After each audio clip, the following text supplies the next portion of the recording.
The boys wanted me to make a video about the tools they use and the ones that they really love. They've been asked a lot about them. So they're at school today and I'm gonna do a video on it. Stay tuned to Rat Rod Rockstars, see what we use. If you do any kind of metal fabricating or anything that has to do with sheet metal, you really need a shrinker stretcher. Yeah, we design pedals for it and they don't look the prettiest thing in the world, but when it comes to tools, all we really care about is it working. We've got one side set up over here where all you gotta do is keep working the metal back and forth. You can take that straight piece of metal and you can work it and work it and work it. Now this is not a very good piece of metal, it's just a piece of scrap I had. So don't pay that much attention, but yeah. But you can keep working it and it'll put a bend in it. And it does a lot better with a thicker piece. So I usually use 18 or 20 gauge pieces of metal.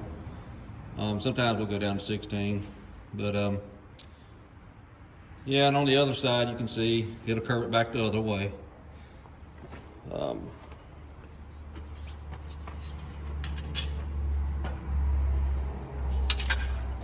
We used to do it by hand, but when you have to do big jobs, it just takes so long and it really wears on you, so we decided to put the pedals on there.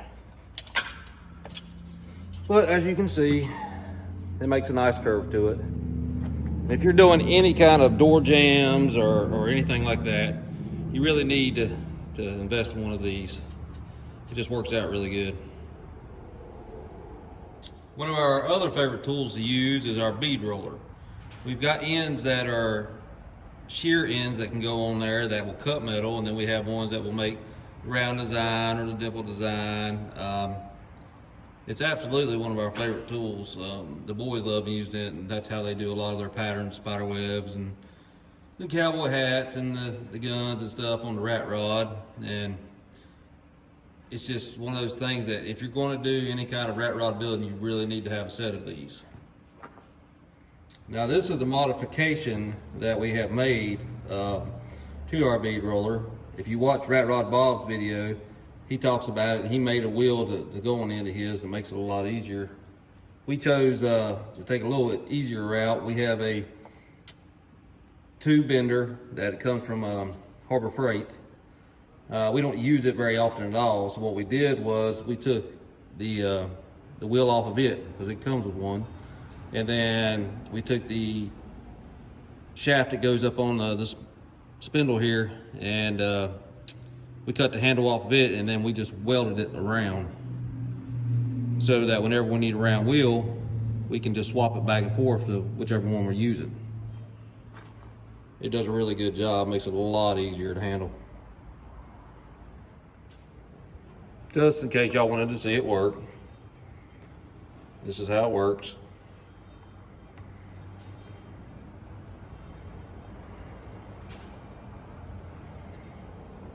It's one of those tools that once you get it, you really just got to sit down and just get some sheet metal and play with it, and you can figure out all the different things that you can do with it. Sometimes we use it to make a line where we need to bend a piece of metal over, and it really helps keep the contour and everything to it. So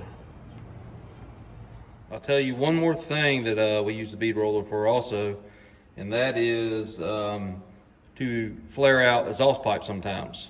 We'll stick the pipe in here, as long as it's bigger than this, and then you know, we'll just roll it around and it'll expand the outside of it, and it just makes a nice fit for the other piece of exhaust pipe to go in it.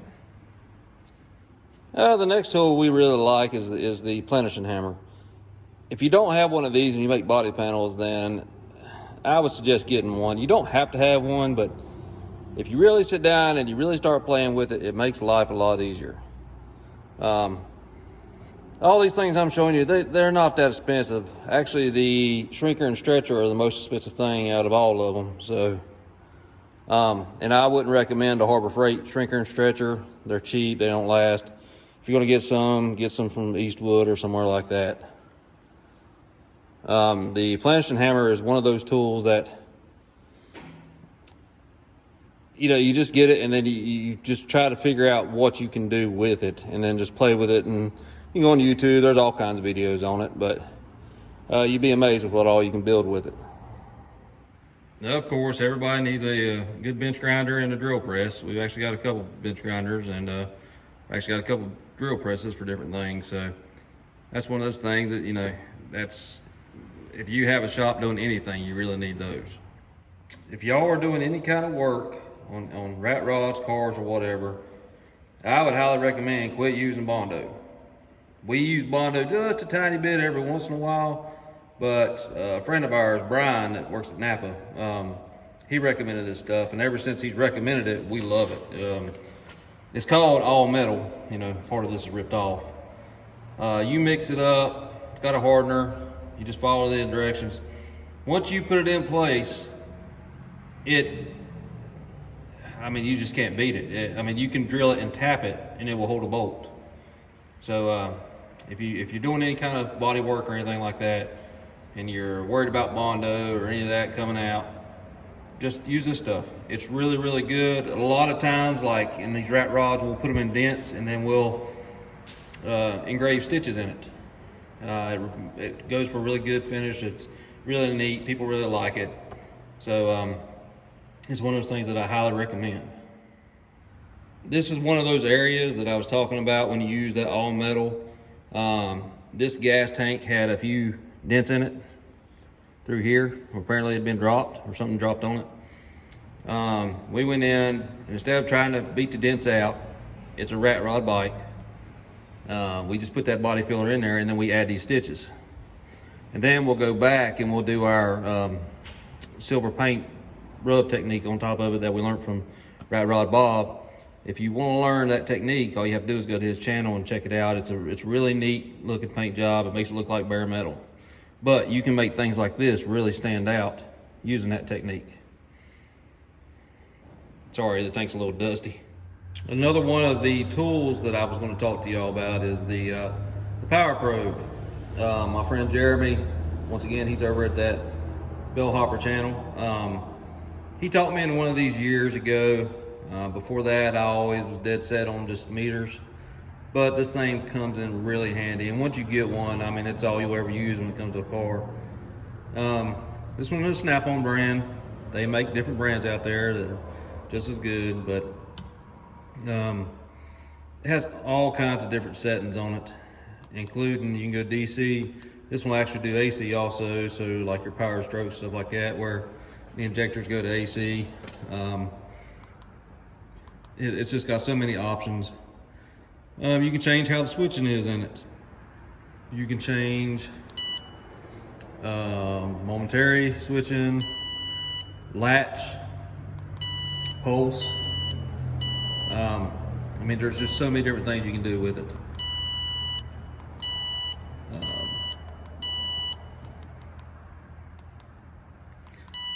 But it's one of those that it really makes things a lot better, because it will not only give you a reading of your battery, and you know, of course, you use the battery off the vehicle you're working on. I know it's hard to see the screen sometimes. But you can also supply 12 volts to something. You can go supply ground. It's got this extra part of the cable here where, you know, if you want to make a motor work, you can just hook this up to the ground side and then throw 12 volts to it. It'll do 6 volts. It'll do all kinds of different voltage though. It has a light on the front of it. You can turn on and off. You can turn the audio on and off. But it's just one of those tools that I think everybody ought to have if they're going to do any kind of thing with a car. You can go on eBay, you can look at different ones, but I would highly recommend one of these. Okay guys, I'm going to go over a few more of our hand tools that we really, really like, and then one I absolutely despise. I pick on the boys all the time about the fact that they don't know how good they have it. All these years and turning all these wrenches by hand, it just, destroyed my hands. Gives you arthritis, all that good stuff. But nowadays, we got all these electric tools. Now, if you are an average person who's just doing this for fun, just on the side, whatever, don't buy Snap-on. I have a lot of Snap-on tools. I love their products. The biggest thing is they show up every Wednesday. They usually have what I need. And for me, it's things that I can use for my business. But the other good brands out there, are Milwaukee and Cobalt's come out with some pretty good stuff too lately. But I mainly keep everything the same because the batteries, I can swap my batteries from here to there. Some of our favorites are, nobody uses air guns anymore. We love the electric ratchets. The big impact guns, they're just so stout nowadays, it's unreal. I've actually taken transfer truck wheels and tires off of these before. One of the tools that the boys love to grab all the time is the battery operated grinder. Now, I tell them when we're here and they're not in a tight spot or something like that, that they need to grab a regular grinder, but I'll still, every once in a while, catch them grabbing this thing because it's easy and you just throw it around, you don't have to worry about cords or nothing like that, and it lasts a long time running. All these tools, I guarantee you, hardly anybody puts them through the ringer more than I do. I work on big equipment all the time, so we really put everything to the test. The little hand ratchets, these things are great. Especially if you're in a tight spot, you've got your average one. If I've got to reach down in a hole and I can't get to something to turn it with a regular ratchet, with that long thing you can. And when you need to tighten it all the way, you can grab it and you can torque on it. I torque on these things all the time. One of our things is if we're dealing with big bolts and things like that you can't get broke loose, these right here are some of the best big bolt pliers that you can get. I mean, you can put it on there and lock it down, and when you do, it's on there. It's not going to go anywhere.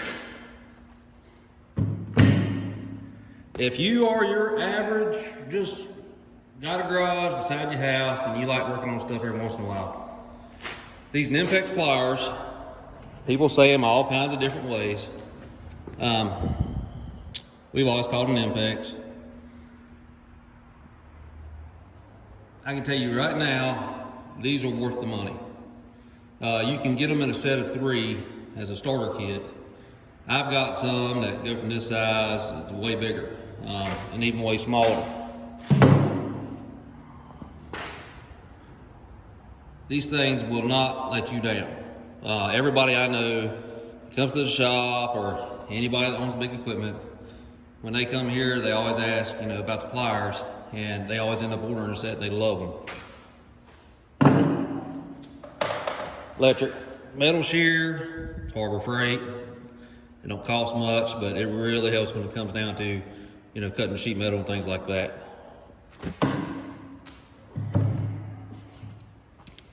Air nibbler. If you're making round corner cuts and things like that on sheet metal, air nibblers, they're messy as all get out and they leave nice little sharp splinters everywhere, but it's a really, really great tool to have. My buddy Jeremy, he's over on Bellhopper channel. It's an interesting channel. You need to go check it out. But he's let me borrow this thing. I don't know how long I've had it now, but it's been a good while because I absolutely love it. It's called a Crud Thug. They sell them on Snap-on truck, but Eastwood's got their own stuff out now. I think they've actually got a bigger one than this. But if you want something for removing paint, that thing is really, really handy. If you go watch the original build on our rat rod, I think that you can see us using this on the paint job on it.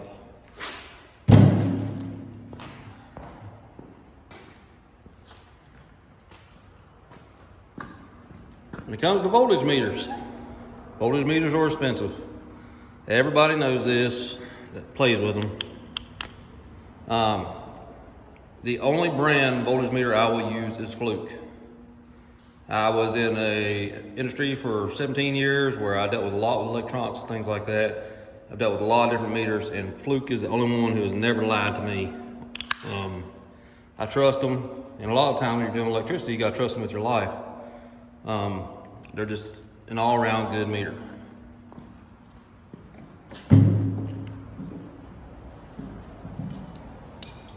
Hand wrenches, okay?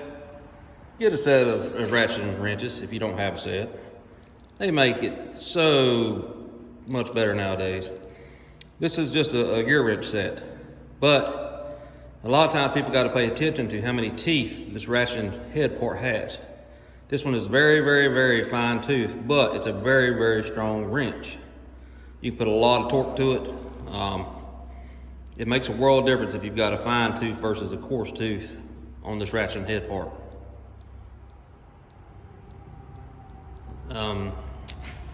This is a snap-on Flank Drive Plus wrench.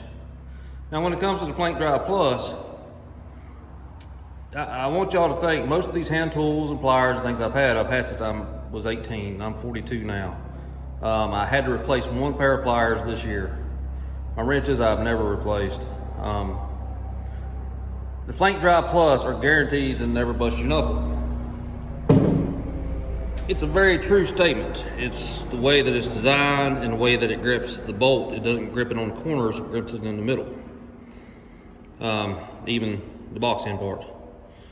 So, they're worth the money. They're a little expensive, but we use them all the time. They work really great. I've never busted a knuckle. Our ratchets. Once again, just get you an average ratchet. The biggest thing to me is if it's strong and it's going to withstand, and then you have to listen to the tooth or feel how fine the tooth is on them. Because if I can do 10 teeth in one swipe, or I can do 20 teeth in one swipe, the 20 tooth to me is better, because that means that bolt's gonna get out a lot quicker, or it's gonna get put in a lot quicker. You know, I like the little long handle, short one. Got the long handle, long 3/8.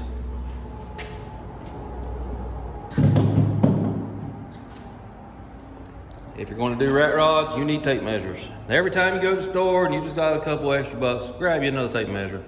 I think we got like 10 running around, but every time I go to my box, I can't find my tape measures. Everybody's got them everywhere. So, you know, it's just one of those things you really, really need to have.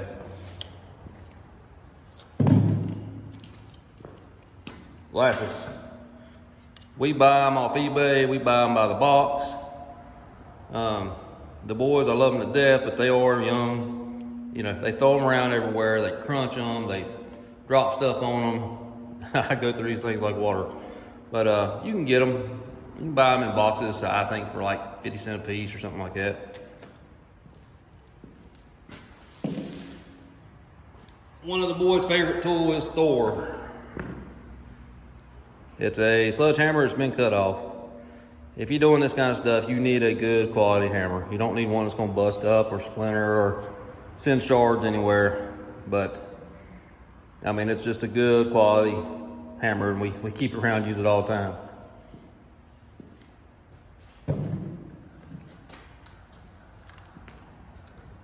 I did not think I would like this at all when I first got it. It's not strong. It's not strong at all. But it will get you out of a bind in a heartbeat. And I've had it for 3 years now, I believe. And the boys put wire brush on there, and they'll go to town for hours and hours and hours with it and never had a problem out of it. It's just a good little side angle drill.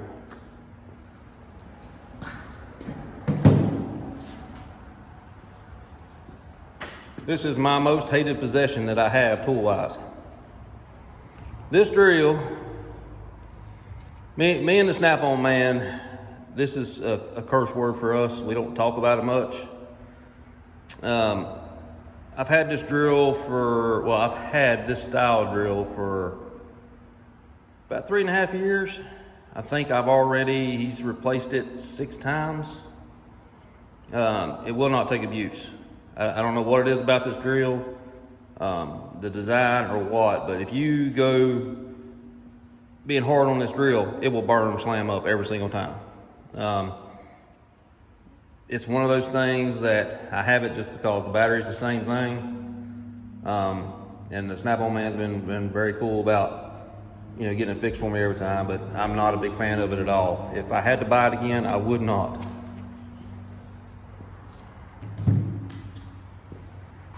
So that's pretty much the main tools that we love using. If you're going to do this kind of stuff, you don't have to have all of them, but it really helps. And you just got to build your tool inventory up a little bit at a time. But we've had a lot of people ask about what kind of tools we use and things like that. Also, we have a Facebook page. It's Rat Rod Rockstars. If you want to go on there, people go on there and they ask me questions and things like that and send me messages. The boys will talk to you on there. Their mom will talk to you on there. She's a big part of this too. She helps out a lot. But if you need anything or have any questions, just hit us up. Thank you for watching. Bye.